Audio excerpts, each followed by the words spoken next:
Okay, good afternoon. Thank you. Welcome. This is the VR Think Tank panel. We're going to start out with a very brief round of introductions, and then we're going to go through a number of points and open it up to questions. My name is Seth Shackner. Be your moderator. I'm a digital business development executive, backgrounds in digital music and international markets, based in Miami and in Los Angeles. Hi everyone, thank you for having me here. My name is Kelsey Wong. I'm a producer at Magnopus. I started a little bit in the entertainment industry, and then I went into the book publishing business briefly. Came back and had a mutual friend who was working in VR. Felt that that was really cool and it allowed me to work with creatives. And that's where I am now. Hi, my name is Yvette Vargas. I'm a writer, director, and producer. I primarily work in television and the immersive mediums. I am working on a feature though too. So for myself, my background has always basically been in digital storytelling as well as traditional, and my entire career has been about bringing those two together. So I'm excited to chat about that stuff today. Hello everyone, my name is Bastiaan Den Braber. I'm a co-founder, president, CEO of Samo VR, or just Samo because there's more than VR these days. We do advisory to the music industry, management companies, labels, publishers, deal creation and monetization. So really the business front end of making premium music experiences financially, economically viable. You may have seen some of our experiences through our distribution strategy and the way we strike deals with all the different distribution channels. We have use cases where you can increase the fan base of artists with like 30% by launching VR experiences while they're touring or while they're launching albums. So we really focus on driving tangible results and making VR financially viable. Hi there, my name is Sam Gazzari. I'm a cinematographer and creative director and co-founder of a VR studio, AR studio called Telexist. We create content from sort of start to finish on a lot of different platforms, and I think maybe the most recent project is called Dinner Party, something that's been doing the festival circuit and it's worth seeing if you get a chance. Very similar. I'm a co-founder and creative director for Loot Interactive. As you can see here on the screen, we have been working in a lot of projects, not just on the movie side, on the game side, but also on the virtual reality to help promoting the movie releases and creating original experiences. One of the projects that I like the most is the Buzz Aldrin Cycling Pathways to Mars, which we premiered at South by Southwest. And we have museums and a lot of other nice ways to use virtual reality and augmented reality. So I'm excited to be here. My name is Andrew Goldstein. I'm the co-founder and CEO of a VR content company called Otherworld Interactive. We do a lot of interactive content in CG. Most famous probably for our content called Sisters, which is a creepy haunted house project that's done probably about more than 5 million downloads. I do a lot of the business finance as well as the game design and the initial kind of production. And then I also part-time teach at USC in Introduction to Virtual Reality. Cool. So this is an excellent panel. We have, everything up here from Disney Motion Pictures to space exploration to rock and roll and alien experiences represented on this panel today. So it's a really nice mix. Is it possible even to make a general statement about what content and what types of genres work best in this new media? I mean, I just want to start off by saying that I think the story, when it comes to even game-based stuff, but certainly cinematic content, the story is going to be the most important part of that. And so genres aside, if you have a really powerful story, I think there are a lot of ways to tell that, and VR, AR, mixed reality are certainly really, really powerful ways to do that. To add to that, it's interesting. I've been working in this space for the last 5 years. VR for about 4, and AR, MR for the last year. And I think initially it was there was so much focus on genre where it needed to be more of the genres, traditional, like action, thriller, animation. type of content. But now I think anything goes, and anything can absolutely work if the story is compelling, if the journey for the actual audience member is equally as compelling of the story, if not more, then I think anything can work. Yeah, and I totally subscribe to that. I think as a whole, the answer would be, I think there's some low-hanging fruit, some stuff that we're already discovering as an industry. But really, we haven't discovered it. Maybe we probably have discovered less than 1% of what works really well in VR and AR, and even how to do that really well. I don't think we have decades to go to get this really right, and that's pretty exciting.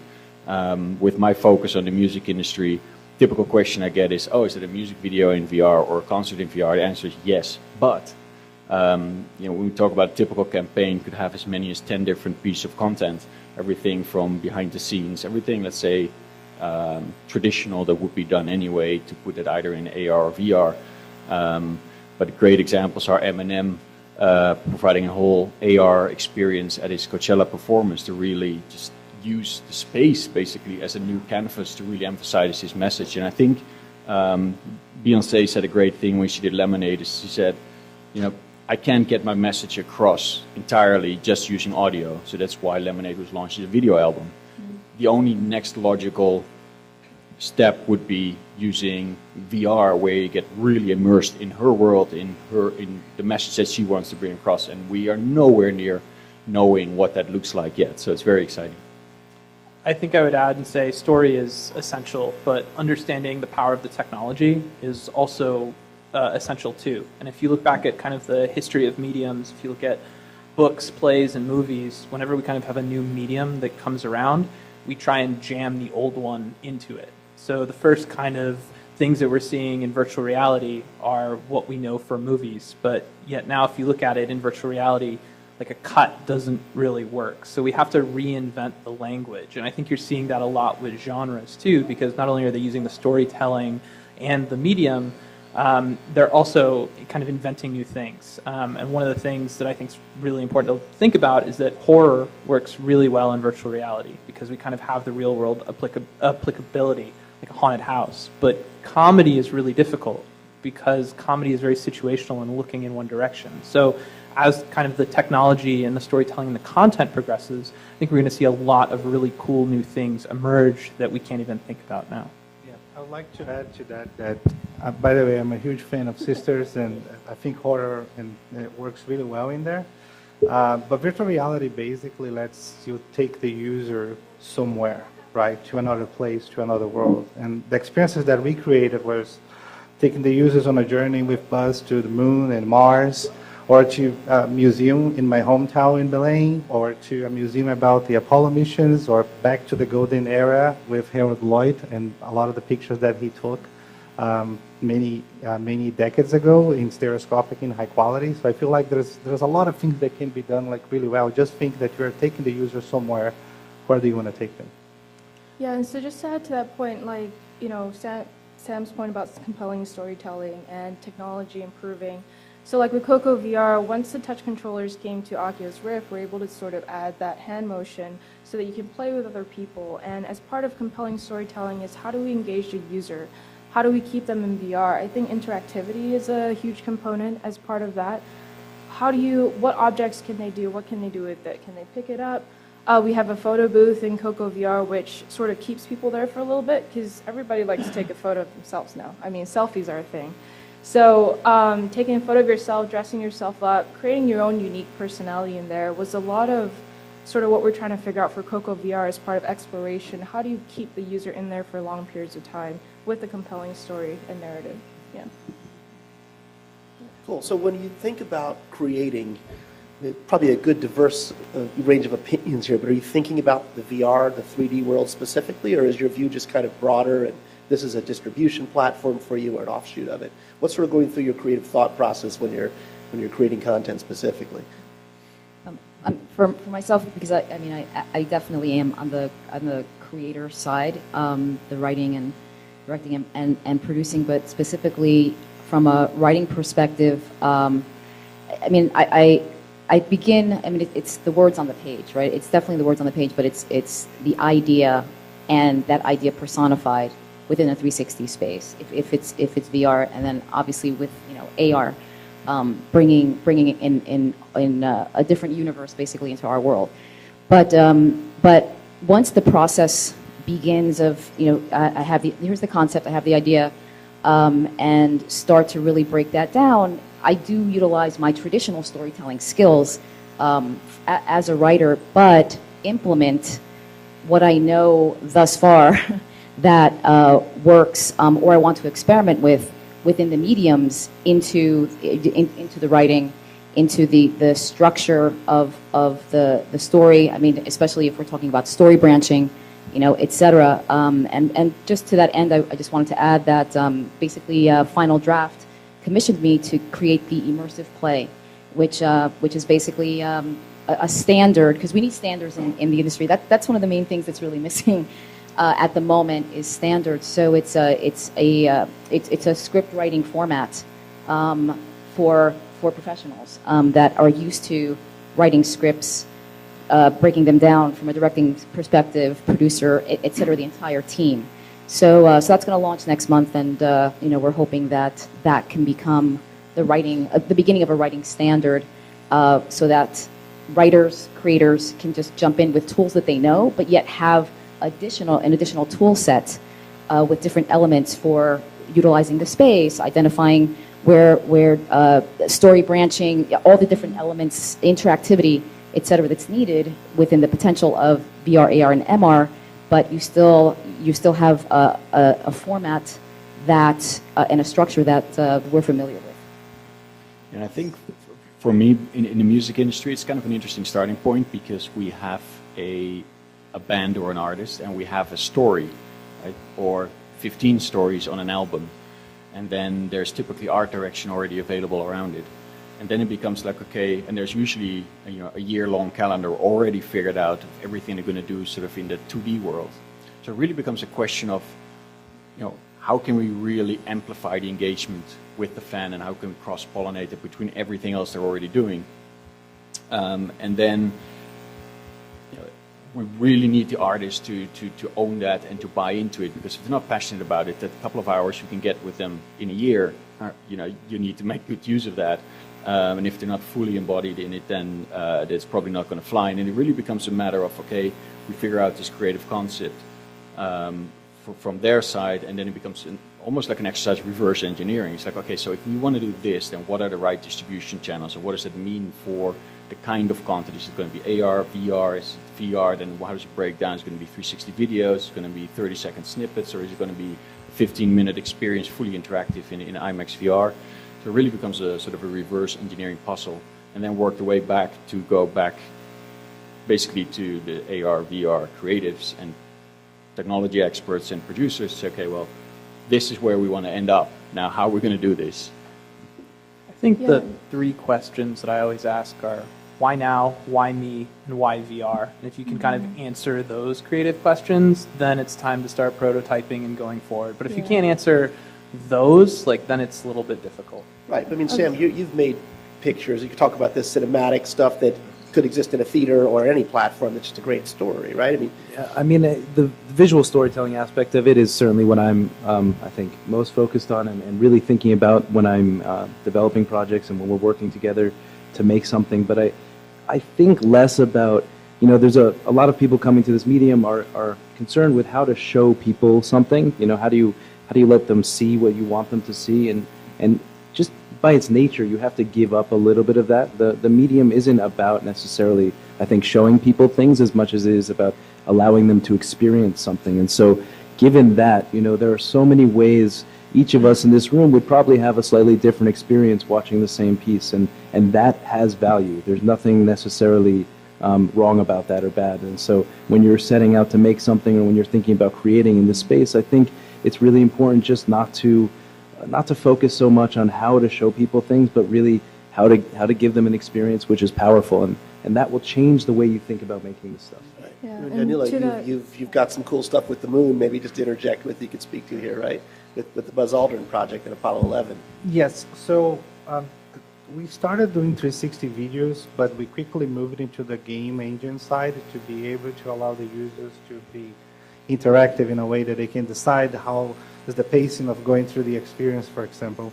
I want to play like this quick video about Buzz Aldrin and the experience that we built. Virtual reality just gives a sense of participating, being right there in an enlightened, involved, exciting way. That's the future that I want to see. ADI has developed technology to capture holograms of real people, which can be displayed in virtual or augmented reality. And who better than Buzz Aldrin?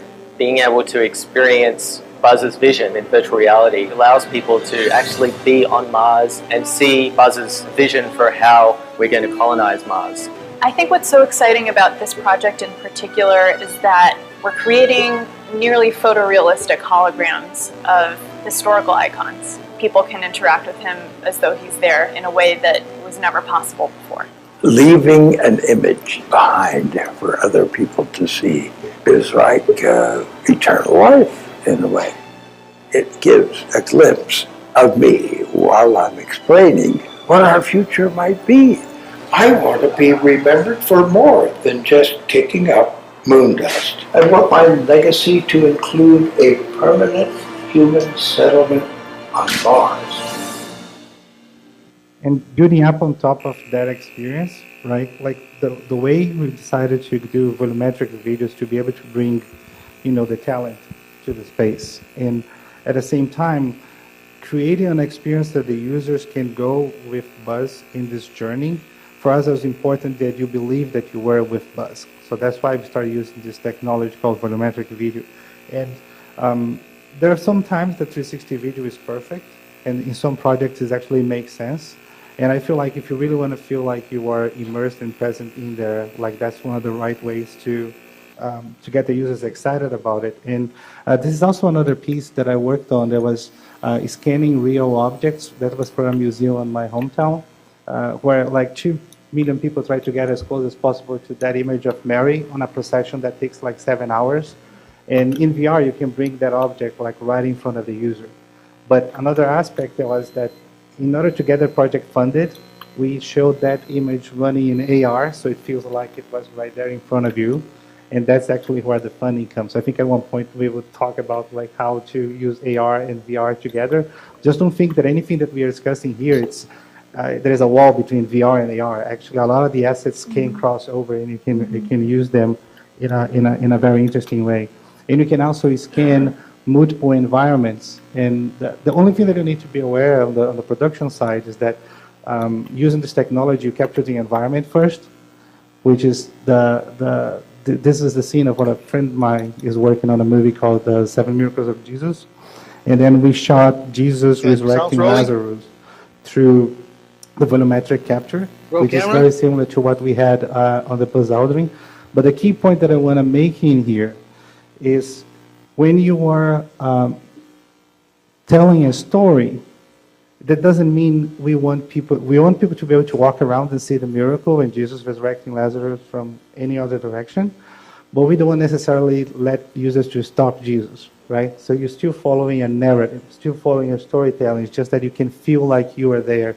And it's very powerful when you see like a super tall Jesus like looking at you, and it like makes you think about it, like what exactly are the priorities, and depending on what story you want to tell. But I think it's a super powerful media. Yeah, but perhaps taking you to places that you could not, jump on an airline to go, basically. Fair? I mean, Go ahead, please. real quick, I think it's not enough just to mimic the natural world or to recreate what you have there. But in a case like this, or in a lot of the projects that we've made up here, I think you do something that's greater than the parts that it took to make it. And so utilizing, which has been said, utilizing what makes the medium unique, what makes it powerful, trying to figure out how to really connect the viewer with the content that you're creating and sort of make them a part of that storytelling process, I think is a big part of it. Yeah, and I think like to Yvette's point about there being no standards right now, I think that's what makes it really exciting. Like there's no right way to teleport. There's no right way to move in the space. We're still trying to figure out what is the best feeling for the user, and so a lot of that is how does it feel for the user. I know that there's some trepidations for folks that get into VR for the first time about nausea or disorientation, but prototyping comes in a lot here, and with storytelling, for example, when we're working in Pixar, because they're one of the largest master storytellers that there is out there, During the experience for Coco, they were hoping to control the narrative a lot. They wanted to sort of help direct where users would look, where users would be, but because it's VR, it's really hard to know who's going to be looking at what direction at one time. You can't really control that space. So there are parts of it that's narrative, and you're there and you can watch the cinematic experiences. But as part of prototyping, we figured out that there are areas that should be exploratory because we want to keep people in there for a while. We want them to enjoy the space. We want them to experience this environment. It was just all part of the journey, and I think that's what makes VR and AR really exciting right now. And your, you know, we went through all the background, but Kelsey's company has an alliance with Disney. We're going to get to that in a second on the business side of things, but it's social, right? I mean, it's almost like a second life where people have avatars and interact with each other. It's not linear based off the script, right? It encourages some social interaction. It does, and so however long you spend in each environment, it's really up to you. So if I'm in there with Yvette and I'm trying on different clothing, I could throw something at her, say, I don't really like this, why don't you try on a different outfit? We could play around, try on different hats. I could throw on a hat on her. And because of that experience, we could be playing and laughing around before we even get to the main experience. And so because of that social experience, you really feel like you're getting a little bit more than just your regular VR narrative. Right. Yeah. And I think that is interesting because it's a pretty nice segue to the content I'm playing here, which is also completely social, you know, and it was Christian. I'm the creative director at Loot. We're kind of playing with different things that I think VR and Sensa does really well. First, it's fun to look at small models and go close. And we're wondering if you started in there'll be the audio cues talking to Houston. You listen to Buzz, you listen to Emil, you listen to Mike. You can go at your own pace and understand exactly what is happening. Humans learn in a few different ways, and the beauty of going into a virtual museum, you're tying all of those together. You're seeing it, you're hearing it, you're interacting with it with controllers. It's also fun to have the large scale. You turn around and there's these giant rockets themselves. They're standing underneath this gigantic Saturn V. The biggest machine that we built, you know. The information retention is staggering. I really do believe that for educational institutions, for museums, etc., this is a major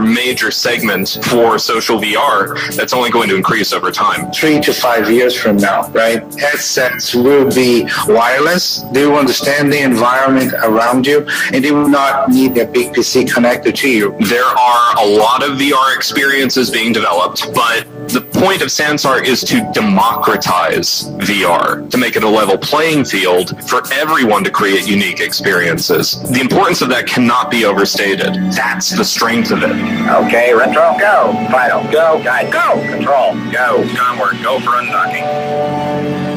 So that's the difference. Like on the Buzz Aldrin piece, you're just following a story and you can't really stop Buzz or stop on the movie. But when you have a museum, when you have an interactive experience, like, you know, you can actually control the pacing and explore the environments. I just want to add a couple of things, just in terms of the audience member, right? The experience. We're creating content.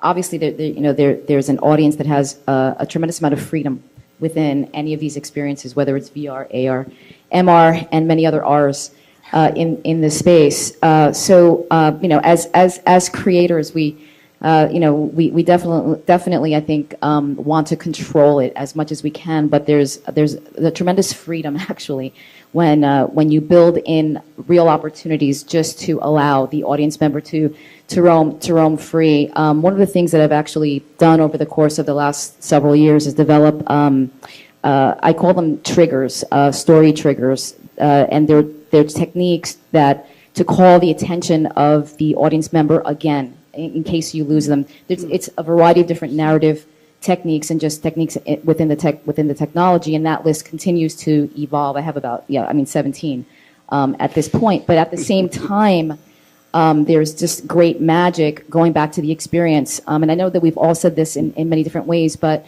truly, after the audience member, like once they take off that headset or once they finish that AR experience, it was their personal connection to the content that is most resonates with them, and that's what they're going to walk away with. So absolutely, as creators or producers, every aspect of that, every side that we're coming at to create this medium, we can't forget that that Yeah. really is the most powerful thing is the experience after it's done, like what resonated and what are they walking away with, and hopefully was that compelling enough that that same user or audience member is going to just jump right back in because they themselves can make it different.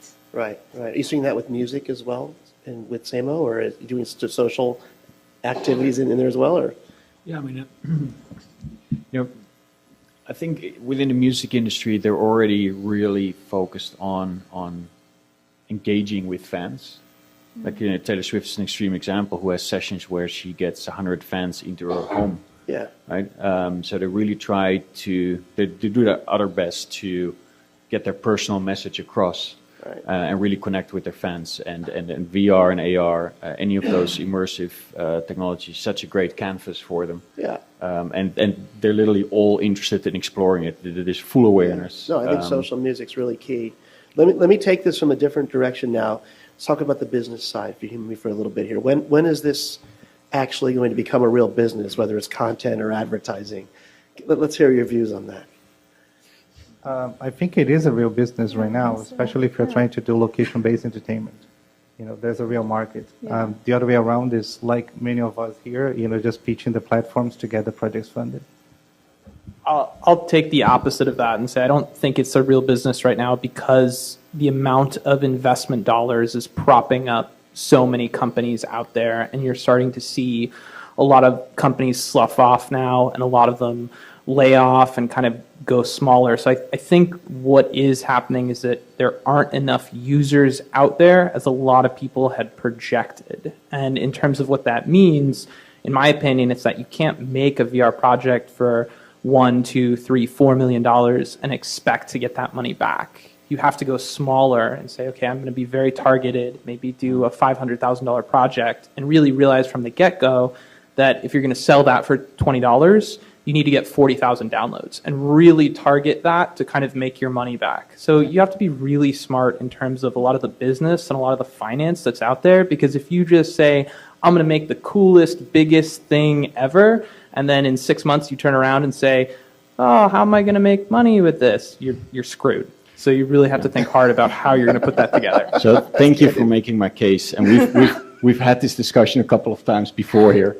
And we work like the opposite sides of markets. So my projects are all north of $1 million up to $4.3 million. The benefit we have in the music industry is that these projects work with top artists. So one tweet reaches 50 million people.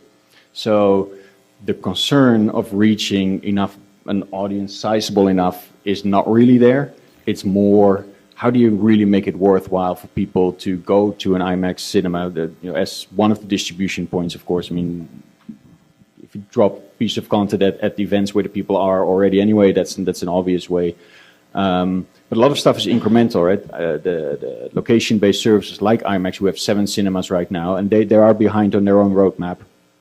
And the roadmap is to have 50 cinemas in the foreseeable future.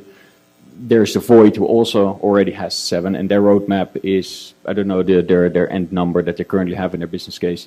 So, but to your point, like before we do anything, we make an actual business case. And 2 years ago, that business case was largely theoretical, and it was based on a forecast from these guys opening up 50 cinemas. And now, of course, we know where they actually are. But even if I take a snapshot of today, I can make a $4 million project profitable within 18 months if you have the right windowing strategy, the right distribution strategy, and the right partnerships. For these high-end music artists, obviously that doesn't apply to every vertical or every type of artist. So I mean, is it? No one's being terribly specific, but are we talking about subscriptions, a la carte purchasing, ownership, advertisers supporting this? Where's the actual spot in the market that's going to support this? So I'm a firm believer that the economics of, for instance, of subscription advertising don't work for these kind of projects. For advertising, you need a massive amount of eyeballs. Well, those eyeballs are just not there, not for the next 5 or 10 years. And I'm specifically excluding sponsorship in this part of the conversation. Subscription, those models, the premise is a large amount of content that you can then leverage, the purchasing cost over a huge amount of customers. neither of those two variables are going to be there for the next 5 or 10 years. So for premium VR experiences, the only model that works is transactional. So you need to charge somebody whatever $1 per minute on average, and do that for a couple of hundred times to then recoup the cost of the production and, you know, give your investors some interesting money back. I think also, you know, it's been mentioned up here a little bit, and we certainly talk about it a lot in the content we make, but there's an approach which sort of considers transmedia as a way of leveraging, you know, the kind of content you want people to see against and in concert with sort of different types of media. So depending on how you capture your project, whether you're using 360 video, volumetric, scanning things, doing you know, photogrammetry or videogrammetry, all of those different processes have their own potential in terms of content that can be made and delivered to a bunch of different platforms. And I think up here alone, you know, there are plenty of examples of how that can be done, and you know, ways to, for instance, drive people to the VR experience through the AR experience, or through the activation, or through the 360 videos, right?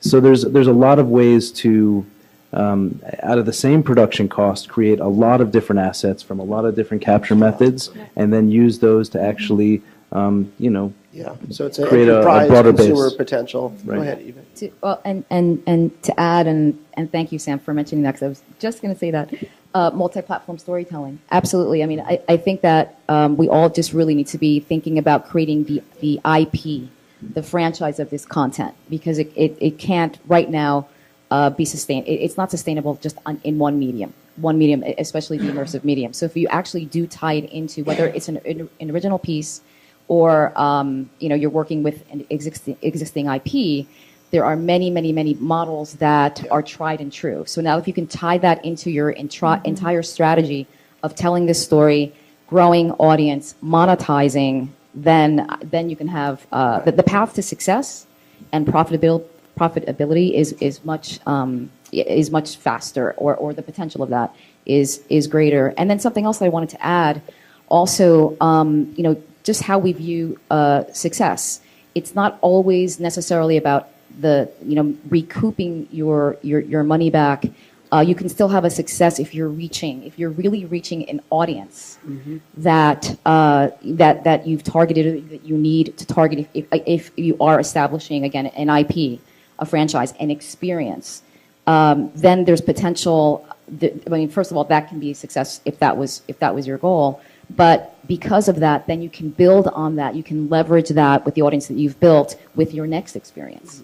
So it's just really about what is your end game for that particular project. Yeah, and I mean, a studio, presumably, I don't want to use the word subsidized, but has a marketing budget and can obviously see this as a great extension of what the motion picture is, right? And budget it, I guess. Yeah, so I guess, you know, basically it's a really good pair off from your point. So we worked with a great IP, which is Coco. So from there, what Coco VR's intention, the main intention, was to entice users to watch a film after playing the experience. But in the evolution of creating the VR experience, I think it became its own product, its own unique product. But in its own way, it was definitely a tie into the film, working with a great IP. And another big IP, you know, it's Pokemon Go. You know, it's AR. It brought it to the masses. There's some accessibility there because it was right to your phones. So I guess since we're all pioneers in this industry, it's just sort of figuring out, like, how do we make them more accessible to people, and how do we lure them to these new devices? You know, because a Vive or a Rift, you know, you have to have a really expensive computer, you need a setup. But if it's something mobile, or if it's AR, depending on what the headsets are coming out, it's just how do we create content that makes people want to purchase those devices? Yeah, and an extension of that, what we also see is that there are a couple of artists who are developing VR worlds where you can really enter their world, and they define that world, and they have a starting point, and they have no end point. Right? What they're doing is they're adding audio, they're adding video, they're adding VR experiences, they're adding live streams, but they're also adding their merchandise store. So now you can go online fitting their merchandise in VR.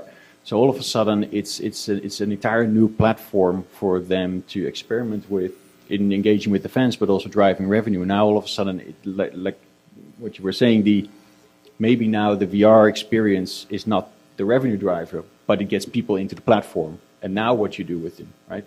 So it becomes always this Sensar, Second Life kind of world, and that's really being created for a couple of artists right now.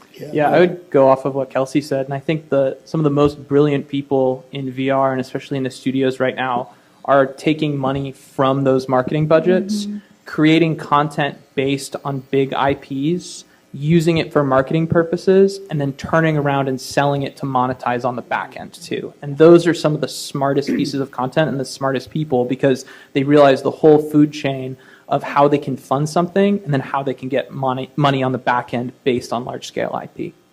Yeah, I mean, right now, like Coco's free to play, though. It's you're not charging for it. It's definitely free to Yeah, play. but that would be a smart model for music, for example, because I think what I hear with VR, with the labels, is it's not making any money. Why would we even touch that stuff? Bring me a business model. Maybe they do release VR titles and eventually charge for it, build audience around it. Yeah, and it's also no rocket science in the sense that you look at the gaming industry, you know exactly that's how they make money today. You don't pay to have the game anymore. You don't pay access to the game anymore. But once you're in there, once you're engaged, Right.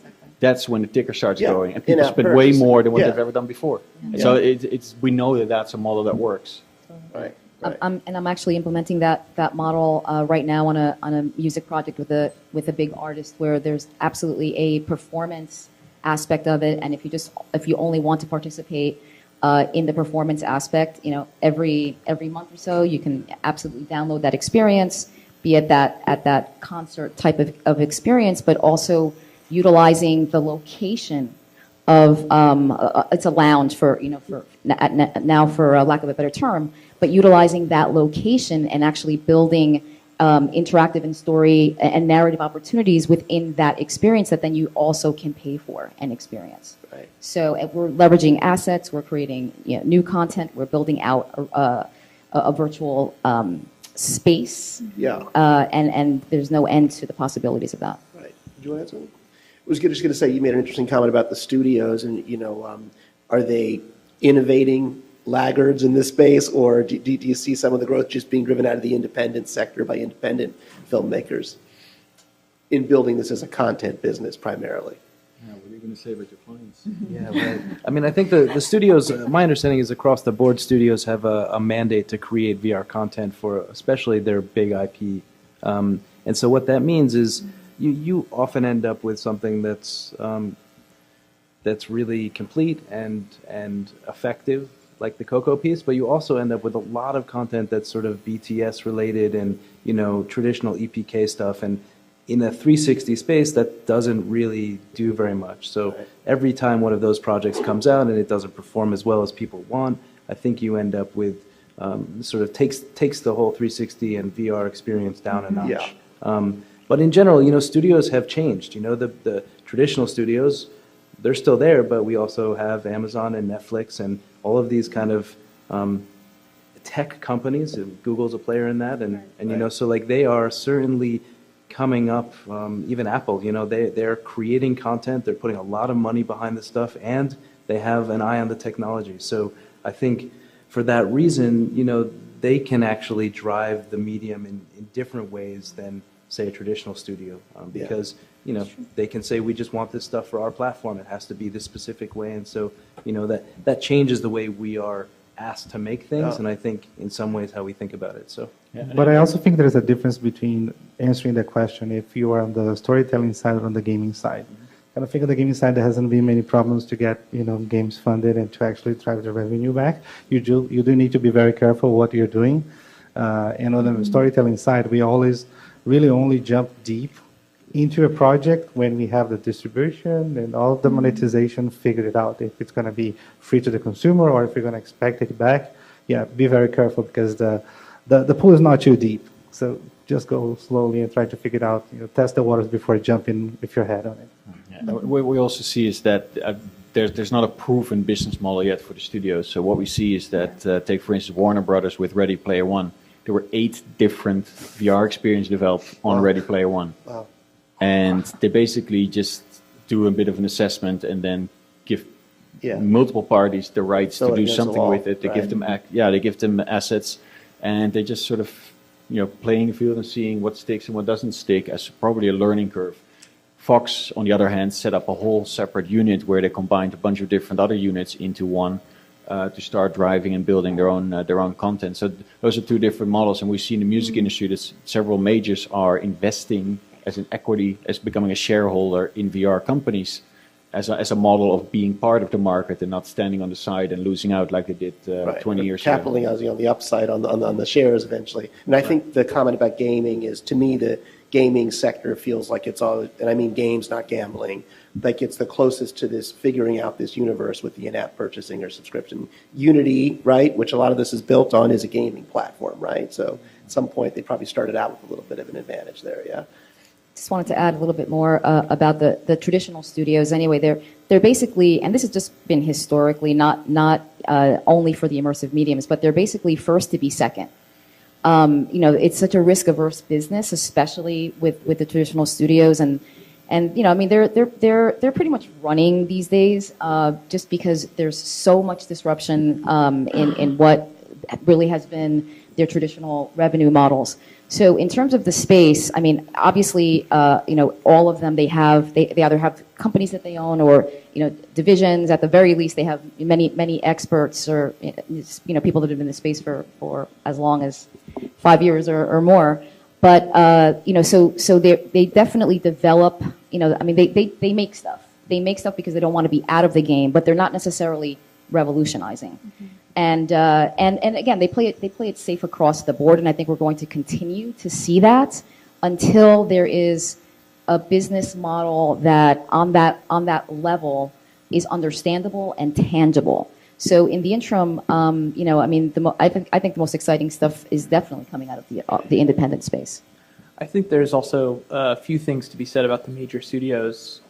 First is that movies are kind of a profit-driven industry, so if you do a pretty horrible opening weekend, that movie is not going to get a sequel. And in VR, it's pretty hard to prove that you've made a piece of content that's going to make a lot of money for these studios. At the same point, to make a really killer, awesome VR piece, I generally ask for at least 6 months. When a studio approaches me, I generally get 1 to 2. So it's really hard to fit how you would make an awesome VR piece into their pipeline if they're doing all these other types of things with the intellectual property.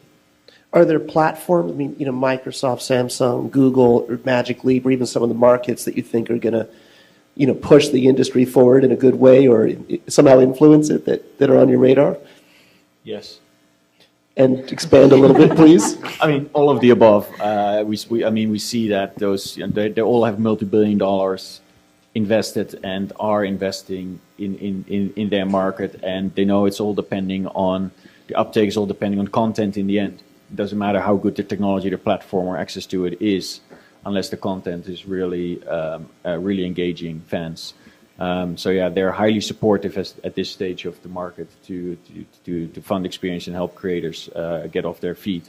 It's not going to stay like that forever, of course, but it's a good time to be, and it will probably last a bit longer because there's no endpoint in sight yet, and there's still billions to be spent to get things right. Right. Yeah, we sometimes 6 months is a nice timeline. Sometimes it's a year or more to make some of this content, and so you may start off, with a certain type of technology available to you, and by the time it's ready to deliver, it's totally different. So there's a lot of these things. In fact, I think, to the idea of future-proofing your content and trying to create work that actually exists beyond the now, I think it's really important to approach it using all of these different types of capture methods, especially volumetric, room scale. Those things are going to live outside of the headsets and outside of screens in the near future, and a lot of content will be that way. And so if you are creating something currently for a particular type of headset or delivery system, that will probably be outdated fairly shortly. And so it's important just to always be, I think, thinking about, we talked a little bit about reverse engineering. You really do have to kind of go all the way to the end. How do you want this thing to live in the final iteration, and then sort of work your way back from there so that you can, protect the content and have it be viewable in the future. Yeah, it's interesting because when we started producing some of that stuff for the Jesus movie, we were always talking about, okay, why are we going to be shooting 12K? It was like, well, let's shoot in 12K and finish everything in 8K. And believe me, the machines don't like 8K. They crash. It's crazy hard to work in 8K, volumetric video, all of that. But at the same time, the piece that we did with Buzz was really hard to play in last year's PCs. But these years, we're just seeing like, it's rated like close to 5 on Steam, and all the other platforms that support rating. And at the same time, now the mobile devices that just came out, the Oculus Go, the Lenovo and the HTC Vive Focus, they're usually between $200 to $500 or $600, and they support the 8K playback. So we were super happy that we made the decision 9 months ago to go through the 8K pipeline, and now we're going to be one of the first ones to actually have a super high quality content that people will enjoy. Cool. Yeah, and I think that's absolutely critical, because if you don't future-proof it now, your stuff is going to be obsolete in a year. And you also have to keep in mind that 5G is around the corner. There are already live trials, and networks are actually already being deployed. So what we see now in terms of app size limitations, bandwidth limitations on download speeds or live streaming, that's what we require now. There's not going to be a limitation. I mean, in 5 years, obviously, we'll hit new limitations. But obviously, those networks will keep developing as well. But 5G is going to make a big difference. Cool. Obviously, mobile is going to be a major driver in terms of uptake for anybody, for most people in VR.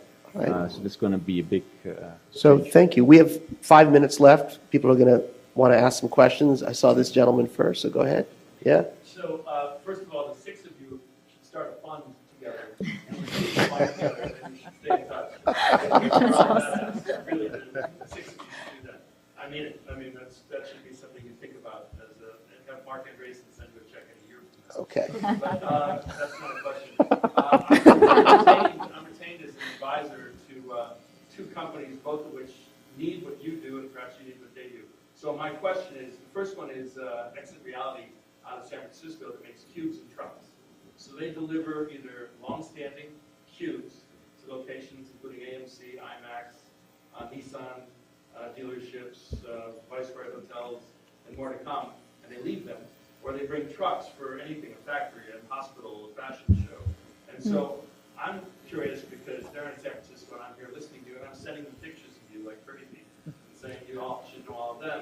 How do you leave your cards up to? I don't want everybody's cards. I know them very well already. Yeah. They have my card. All right. But so how do you find your teams to help you, because it's their business to need your content besides the studios, which I come from. So, and then the other company is LAX Media. Their Tom Bradley International Terminal. They need content for their 8K, 12K, 60-foot screen stuff. So how do I put you guys in touch with John Nine, who was at JC to go? So those are my questions. But it's how do you reach out to the people who need you, who aren't the obvious buyers? And I hope years from now when you have to fund all these. You give your I think business we card all to know people each in the other audience. already because we are We in all have the 2 or 3 panels. questions to get through, so let's keep our answers concise. I mean, They didn't answer yet, so. I didn't get an answer. I think we're trying to go to all the conferences. Like I just came back from Cannes, the film festival. Like we are trying to go everywhere, and we meet each other in a lot of those panels too, because we are trying to meet the folks that are interested in helping to build this environment.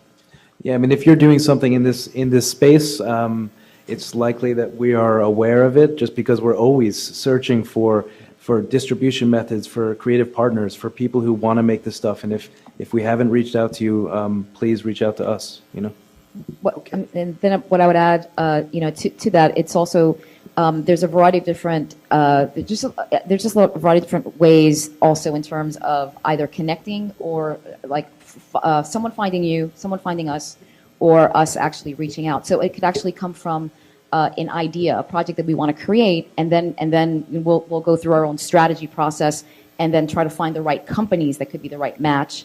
Or, people just know us because we've been in the space. They reach out. I mean, it's a variety of different ways. But absolutely, we do keep in touch. We see each other pretty much all the time at different events. It's a small industry.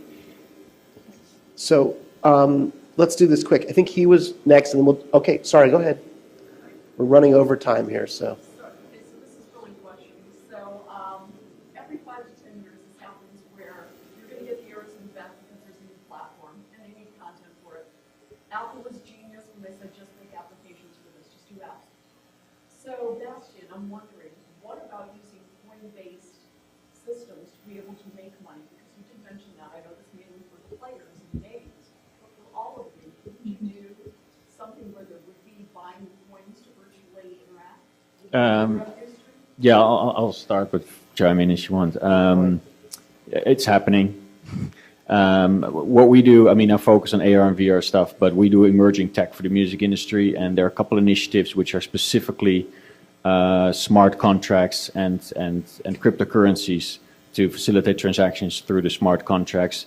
Traditionally, it's focusing largely on the traditional licensing industry, but music and VR is such a blank canvas. It's a pretty good sort of playground to start right now and not get stuck in the legacy stuff, because going through a licensing for VR for a top artist with a label is a complete nightmare, and that's why I don't do it. But there are ways to go around it, but it has to be standardized. It has to be put in a proper structure. That's the smart contracts on the blockchain are like sublime to do that.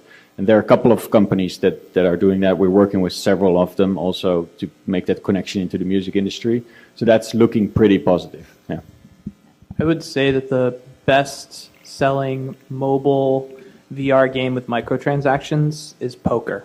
So think about that in terms of, the future of how you're going to pay for stuff in VR.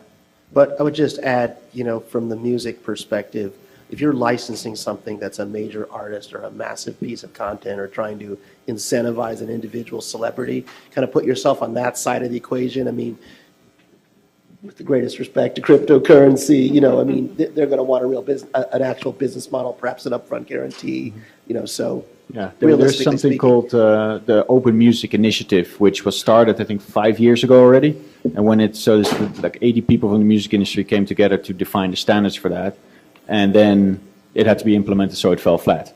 But they're still alive. Want to do one more quick one before we get booted out? I don't know if it'll be quick. This is for Kelsey. Are they providing data back to you at all in terms of how effective you are doing situational movements within your... Yeah, so towards the end, we put analytics so that you could sort of try to get the heat maps of where the users were staying. Disney sort of owns a lot of that data, so we sort of have to go through them for those numbers. But in terms of if I'm talking about user base, like Rift and Gear, I think Rift actually has a higher number than Gear. This is more for the internal business stuff. Oh, sorry. Are you using that then to update your story, to make it, to improve it, or are they giving that information?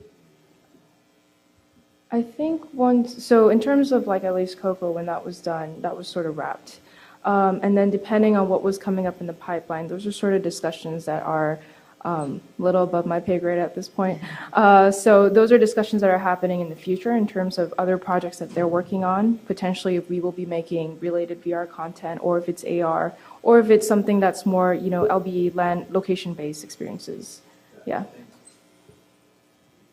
Did you have one? A question about when you're creating a story, when you're creating a script for a game or for another story, it seems like this medium would have a very heavy emphasis on setting.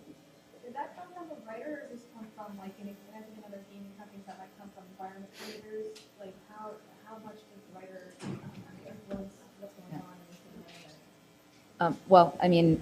Okay, so it always depends on who's in charge of the project, right? Because the particular skill sets, for instance, if it's someone that is a writer, or if it's a director, or if someone in VFX, pretty much the way that project is going to flow is from those eyes.